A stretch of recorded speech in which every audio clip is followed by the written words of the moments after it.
Hi everyone, അപ്പോൾ എല്ലാവർക്കും spoken English സീരീസിന്റെ അടുത്ത എപ്പിസോഡിലേക്ക് സ്വാഗതം. മുൻപത്തെ എപ്പിസോഡ്സ് ഒക്കെ എല്ലാവരും കാണാറുണ്ടെന്ന് വിശ്വസിക്കുന്നു, എല്ലാവരും അതൊക്കെ എഴുതിയെടുക്കുന്നുണ്ടെന്ന് വിശ്വസിക്കുന്നു. അപ്പോൾ നമ്മൾ ഹോസ്പിറ്റലിനെ റിലേറ്റ് ചെയ്തിട്ടുള്ള ഒരു സീരീസ് നമ്മൾ സ്റ്റാർട്ട് ചെയ്തിടുകയാണ്. ഇന്ന് നമ്മൾ അതിന്റെ ഫസ്റ്റ് ഭാഗമാണ് ചെയ്യുന്നത്. തുടർന്നുള്ള ഭാഗങ്ങൾ അടുത്ത ദിവസങ്ങളിൽ നമ്മൾ ചെയ്യുന്നതായിരിക്കും. ഓക്കെ, ഇന്ന് നമ്മൾ കൂടുതലും ഫോക്കസ് ചെയ്യുക അപ്പോയിൻമെന്റ് എടുക്കുന്നതിന്റെ, ഒരു ഡോക്ടറെ കാണാനായിട്ട് ഒരു ഹോസ്പിറ്റലിൽ അപ്പോയിൻമെന്റ് എടുക്കുന്നതിന്റെ റിലേറ്റ് ചെയ്തിട്ടുള്ള സെന്റൻസസ് ആണ്. ഓക്കെ, അപ്പൊ അപ്പോയിൻമെന്റ് എടുക്കണേ ആദ്യം നമുക്ക് എന്തെങ്കിലും ഒരു അസുഖം വരണം, എന്തെങ്കിലും ഒരു ചെറിയ പ്രശ്നം വരണം, അല്ലേ? അപ്പൊ നമുക്ക് ആകെ വയ്യാതിരിക്കാന്ന് വിചാരിക്കും. അപ്പൊ നമ്മുടെ സുഹൃത്തിനോട് അല്ലെങ്കിൽ വീട്ടിൽ ഭാര്യയോട്, ഭർത്താവിനോട്, അല്ലെങ്കിൽ ചേട്ടനോട്, അനുജനോടൊക്കെ പറയണം എനിക്ക് തീരെ സുഖമില്ല എന്ന് പറയാറുണ്ട്, അല്ലേ? എങ്ങനെ ഇംഗ്ലീഷിൽ പറയാം? I M feeling down. Okay, എങ്ങനെ പറയാം? I M feeling down.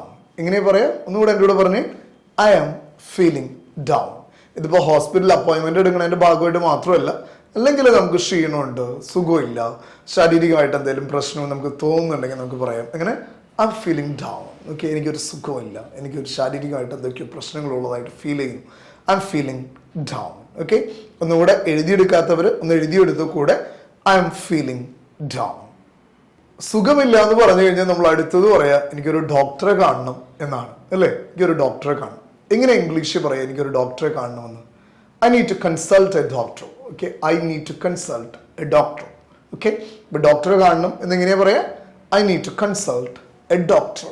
Okay, എൻ്റെ ഒപ്പം വേണമെങ്കിൽ ഒന്നുകൂടെ പറഞ്ഞു കേട്ടോ. I need to consult a doctor.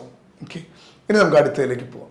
ഡോക്ടറെ കാണണമെന്നൊക്കെ പറഞ്ഞു കഴിയുമ്പോൾ നമ്മൾ നമ്മുടെ സുഹൃത്തിനോട് ചോദിക്കും, ഓക്കെ, നിനക്കൊരു നല്ല ഡോക്ടറെ എനിക്ക് സജസ്റ്റ് ചെയ്യാൻ പറ്റും, അല്ലേ? ഇപ്പൊ ഒത്തിരി സ്പെഷ്യലൈസേഷൻ ഉള്ള ഒരു സമയമാണ്, അല്ലേ? ഇപ്പൊ കണ്ണിന് മാത്രമായിട്ട് ഹോസ്പിറ്റൽസും ഡോക്ടേഴ്സും, അല്ലെ ഹാർട്ടിന് മാത്രമായിട്ട് ഒത്തിരി ഹോസ്പിറ്റൽസ്, ഡോക്ടേഴ്സ്, ഓരോ അവയവങ്ങൾക്ക്, ഓരോ രോഗങ്ങൾക്ക് സ്പെഷ്യലൈസ് ചെയ്തിട്ടുള്ള ഹോസ്പിറ്റൽസും ഡോക്ടേഴ്സും അവൈലബിൾ ആണ്. ഓക്കെ, ഇപ്പൊ നമ്മൾ നമ്മുടെ സുഹൃത്തിൻ്റെ അടുത്ത് ചോദിക്കുകയാണ്, നിനക്കൊരു നല്ല ഡോക്ടറെ സജസ്റ്റ് ചെയ്ത് തരാനായിട്ട് പറ്റൂ? എങ്ങനെ ഇംഗ്ലീഷ് ചോദിക്കാം? Can you suggest me a good doctor? Can you suggest me a good doctor? Okay, ഒരു നല്ല ഡോക്ടറെ എനിക്ക് സജസ്റ്റ് ചെയ്ത് തരാൻ പറ്റൂ? Can you suggest me a good doctor? Okay, നമുക്ക് നല്ല ഡോക്ടറുടെ അടുത്ത് പോയാൽ മതി, അല്ലേ? വളരെ പരിചയസമ്പന്നനായ, നല്ല എക്സ്പീരിയൻസ്ഡ് ആയിട്ടുള്ള, നല്ല കൈപ്പുണ്യമുള്ള ആളുടെ അടുത്ത് പോകണം. അപ്പൊ നമ്മൾ ചോദിക്കുകയാണ്, Can you suggest me a good doctor? Okay, can you suggest me a good doctor? അപ്പൊ നമ്മുടെ സുഹൃത്ത് നല്ലൊരു ഡോക്ടറുടെ പേര് പറയണം. നമ്മളോട് പറയണം, ദേ ഈ ഡോക്ടർ അടിപൊളിയാണോ, എനിക്ക് നല്ല എക്സ്പീരിയൻസ് ഉള്ള ഒരു ഡോക്ടറാണ്, ഞാൻ ആളെ കുറിച്ച് ഒരുപാട് കേട്ടിട്ടുണ്ടെന്ന് പറയുമ്പോൾ നമ്മൾ ചോദിക്കുകയാണ്, ആ ഡോക്ടർ ഏത് ഹോസ്പിറ്റലാണ് വർക്ക് ചെയ്യുന്നത്? അതായിരിക്കും നമ്മുടെ അടുത്ത ചോദ്യം സ്വാഭാവികമായിട്ട്, അല്ലേ? Which hospital does he work at? Okay, എങ്ങനെ ചോദിക്കുക? Which hospital does he work at? Okay, എങ്ങനെ ചോദിക്കുക? ഒന്നുകൂടെ എൻ്റെ ഒപ്പം ചോദിച്ചോ. Which hospital does he work at? Okay, ഏത് ഹോസ്പിറ്റലിലാണ് ആ ഡോക്ടർ വർക്ക് ചെയ്യുന്നത്? Which hospital does he work at? അപ്പൊ വീണ്ടും നമുക്കൊന്നും കൂടി ഒന്ന് കൺഫേം ചെയ്യണം, അത് നല്ല ഹോസ്പിറ്റലാണോ? ഓക്കെ, നല്ല ഹോസ്പിറ്റലാണോ എന്നല്ലേ? ഹോസ്പിറ്റലിന്റെ പേര് പറഞ്ഞു, ഡോക്ടറുടെ പേര് പറഞ്ഞു, കാര്യമൊക്കെ ശരിയാണ്. പക്ഷെ അസുഖമുള്ളത് നമുക്കാണ്, ബുദ്ധിമുട്ടുള്ളത് നമുക്കാണ്, അസുഖം മാറേണ്ടത് നമുക്കാണ്. നല്ല ഹോസ്പിറ്റലിൽ നല്ല ഡോക്ടറുടെ അടുത്തും പോകേണ്ടത് നമ്മുടെ ആവശ്യമാണ്. ഓക്കെ, അപ്പൊ നമ്മൾ വീണ്ടും ചോദിക്കും, അത് നല്ല ഹോസ്പിറ്റലാണോ എന്ന് ചോദിക്കല്ലേ? ഇങ്ങനെയാണ് ചോദിക്കുക, is it A good hospital? Okay, is it A good hospital? അതൊരു നല്ല ഹോസ്പിറ്റലാണോ നമ്മൾ ചോദിക്കാം. അപ്പൊ അവൻ അത്രയും എക്സ്പീരിയൻസോടുകൂടെ പറയുമ്പോൾ നമ്മൾ ചോദിക്കും, അന്നൊരു അപ്പോയിൻമെന്റ് എടുത്തതാ, എനിക്കൊരു അപ്പോയിൻമെന്റ് എടുത്ത് തരാവോ എന്ന് ചോദിക്കാം. എങ്ങനെ ഇംഗ്ലീഷിൽ ചോദിക്കാം? Can you make an appointment for me? Can you make an appointment for me? എനിക്കൊരു അപ്പോയിൻമെന്റ് എടുത്ത് തരാവോ? Can you make an appointment for me? എന്ന് ചോദിക്കാം. എങ്ങനെ ചോദിക്കാം? Can you make an appointment for me? അപ്പൊ അവൻ പറയണു, പിന്നെന്ത് ചെയ്യടാ, ഞാനൊന്ന് എടുത്തു തരാലോ, നീ അതിനെ കുറിച്ചൊന്നും വറി ചെയ്യണ്ടെന്നൊക്കെ പറയും. അവന്റെ എക്സ്പീരിയൻസ് കാണുമ്പോൾ നമ്മൾ ഒന്നുകൂടി അവനോട് വീണ്ടും ഒന്നുകൂടി ചോദിക്കുകയാണ്, നീ ഇതിനു മുമ്പ് ആ ഹോസ്പിറ്റലിൽ പോയിട്ടുണ്ടോ?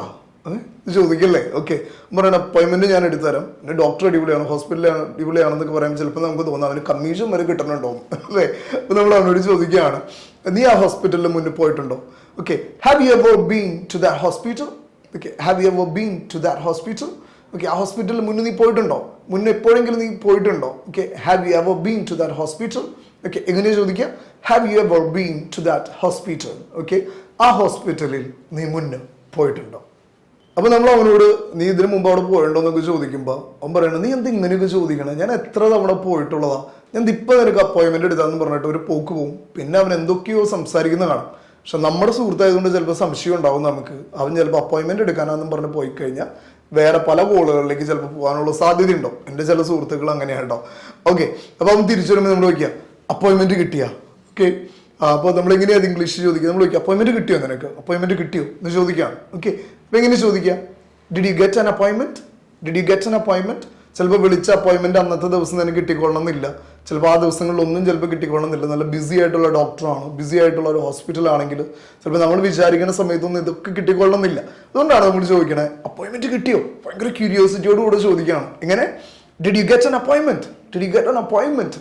അപ്പം പറയണു ഞാൻ വിളിച്ച കിട്ടാതിരിക്കോ സുഹൃത്തെ, ഞാൻ പുലിയല്ലേ, എനിക്ക് എന്താ ബന്ധം എന്നാണ് നിങ്ങൾ വിചാരിച്ച് എന്നൊക്കെ പറഞ്ഞിട്ട് അവൻ കുറച്ച് തള്ളുകയെന്ന് വിചാരിച്ചോ. അപ്പോൾ നമ്മൾ അവനോട് വീണ്ടും ചോദിക്കും ഞാനപ്പോൾ എപ്പോഴാണ് അവിടെ ചെല്ലണ്ടേ, ഞാൻ എപ്പോഴാണ് അപ്പോൾ അവിടെ ചെല്ലണ്ടേ അല്ലേ. നമുക്കൊരു പെർട്ടിക്കുലർ ടൈം ഉണ്ടാവും. ചിലപ്പോൾ മോർണിംഗിൽ ഇന്ന സമയം തുടങ്ങി ഇന്ന സമയം വരെ, ചിലപ്പോൾ ആഫ്റ്റർനൂൺ ഇന്ന സമയം തുടങ്ങി ഇന്ന സമയം വരെ ഒരു ടൈം സ്കെഡ്യൂളൊക്കെ ചെയ്ത് വെച്ചിട്ടുണ്ടാവും. ഓക്കെ, അപ്പോൾ എങ്ങനെയാണ് നമുക്ക് ഞാൻ എപ്പോഴാണ് അവിടെ ചെല്ലണ്ടേ എന്ന് ചോദിക്കുക. What time do I need to reach there, what time do I need to reach there. Okay, ഞാൻ എപ്പോഴാണ് അവിടെ ചെല്ലണ്ടേ, what time do I need to reach there. Okay, എൻ്റെ കൂടെ വേണമെങ്കിൽ ഒന്നും കൂടെ ചോദിച്ചോ, what time do I need to reach there. Okay, ഞാൻ എപ്പോഴാണ് അവിടെ ചെല്ലണ്ടേ, what time do I need to reach there.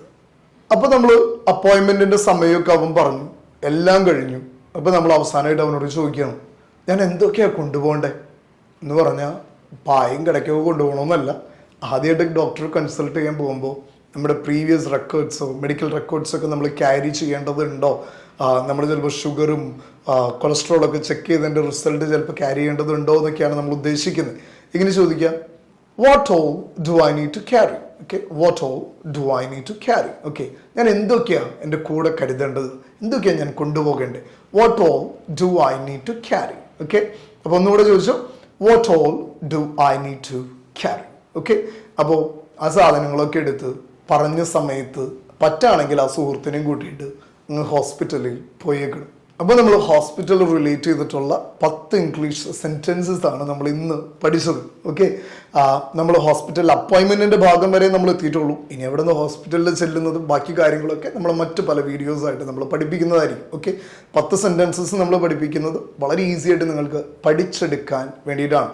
ഒപ്പം നിങ്ങൾക്ക് ഏറ്റവും ഇഷ്ടപ്പെട്ട 2 സെൻറ്റൻസസ് നിങ്ങൾ കമൻറ്റ് ചെയ്യണം, കാരണം നമ്മളത് പഠിച്ചു എന്ന് മേക്ക് ഷുവർ ചെയ്യാൻ വേണ്ടിയിട്ടാണ്. ഓക്കെ, ഇതുപോലെ തന്നെ നിങ്ങളുടെ സുഹൃത്തുക്കൾക്കും വീട്ടിലുള്ളവർക്കും നിങ്ങൾക്കൊക്കെ ലാംഗ്വേജ് ഡെവലപ്പ് ചെയ്യാൻ താല്പര്യമുണ്ടെങ്കിൽ നമുക്ക് ഓൺലൈനിൽ കൂടെ ഇംഗ്ലീഷ് പഠിപ്പിക്കുന്ന പ്ലാറ്റ്ഫോമിലേക്ക് സ്വാഗതം.